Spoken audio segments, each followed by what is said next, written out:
Governments across the world, especially those hit hard by COVID-19, are in a catch-22 situation.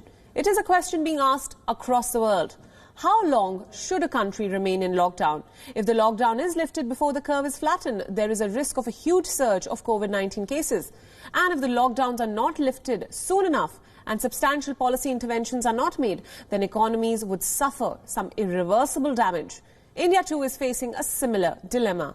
World bodies, including the World Bank and the International Monetary Fund, have already made dire forecasts for the global economy due to the COVID-19 pandemic.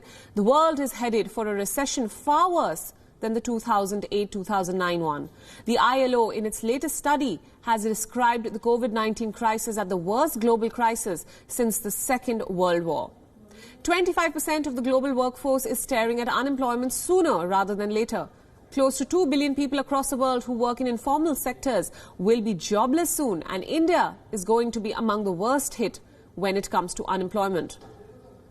The full or partial lockdown measures are now affecting almost 2.7 billion workers, representing around 81% of the world's workforce, and nearly 90% of the country's workforce of 500 million people is in the informal sector, with no minimum wages or any kind of social security.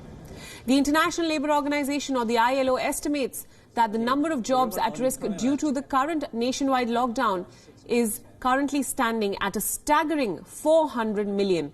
The ILO reports estimates that the current lockdown can push more and more daily wages back to rural India and deeper into poverty.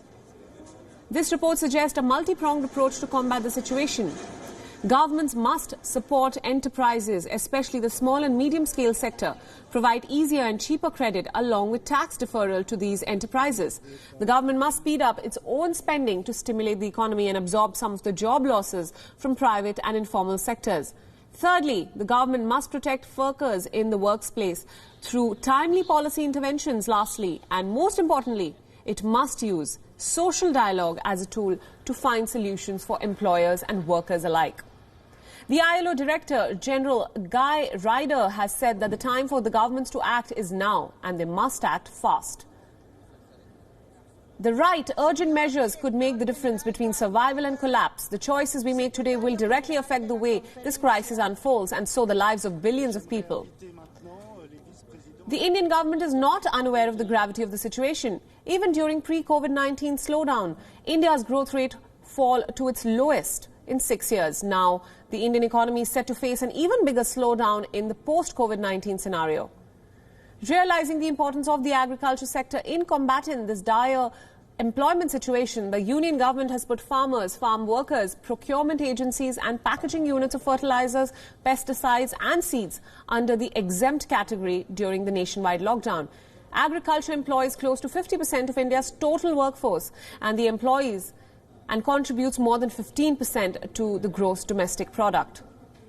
After the recent migrant exodus from cities like Delhi and Mumbai during the nationwide lockdown, it is only the agriculture industry which is most likely to provide some sort of employment to people who have been rushed back to rural India.